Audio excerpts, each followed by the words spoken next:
हर कहानी के पीछे एक साया छिपा होता है, कभी डर का, कभी रहस्य का और कभी हंसी का। एक नई यात्रा के लिए तैयार हो जाइए, जहां हर कहानी बोलेगी कहानी का साया। रात के 2 बजे थे। अंशु अपने कमरे में अकेला बैठा था। बाहर हल्की बारिश हो रही थी और खिड़की से आती हवा कमरे में एक अजीब सन्नाटा फैला रही थी। वो पढ़ाई में डूबा हुआ था।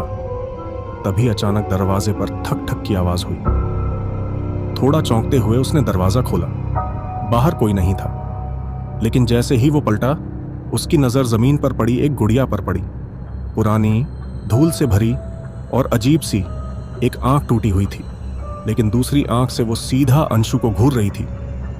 ये कहां से आई, उसने सोचा। फिर भी उसे उठाकर मेज पर रख दिया। जैसे जैसे रात गहराई, अंशु को लगने लगा जैसे कोई उसे देख रहा हो। उसकी नजर मेज पर गई। गुड़िया वहां नहीं थी। क्या मैं थक गया हूं, वो बड़बड़ाया। तभी पीछे से फर्श पर कुछ रेंगने की आवाज आई। उसने धीमे धीमे मुड़कर देखा। गुड़िया अब उसके पैरों के पास थी। और फिर किसी के कान में फुसफुसाने जैसी आवाज, मेरी दूसरी आंख कहां है। अंशु डर से कांप उठा। उसने गुड़िया को उठाकर बाहर फेंकना चाहा, लेकिन तभी गुड़िया ने उसका हाथ कसकर पकड़ लिया, जैसे किसी ने उसका शरीर जकड़ लिया हो। उसके बाद बस एक चीख सुनाई दी। अगली सुबह मां ने दरवाजा खोला तो अंशु की लाश मेज पर पड़ी थी, एक आंख गायब। मेज पर वही गुड़िया बैठी थी। अब उसकी दोनों आंखें सही सलामत थीं। नीचे उसकी टूटी हुई आंख के पास खून से लिखा था, अब मैं सब देख सकती हूं। अंशु की मौत को अब 3 दिन हो चुके थे। पुलिस ने केस को अज्ञात कारणों से मृत्यु बताकर बंद कर दिया था, लेकिन उसकी छोटी बहन रिया कुछ और ही महसूस कर रही थी। वो जानती थी कि अंशु ने उस रात दरवाजा खोला था, क्योंकि रिया ने भी वो दस्तक सुनी थी और उसने सुबह वो गुड़िया भी देखी थी, मेज पर बैठी, जैसे कुछ छुपा रही हो।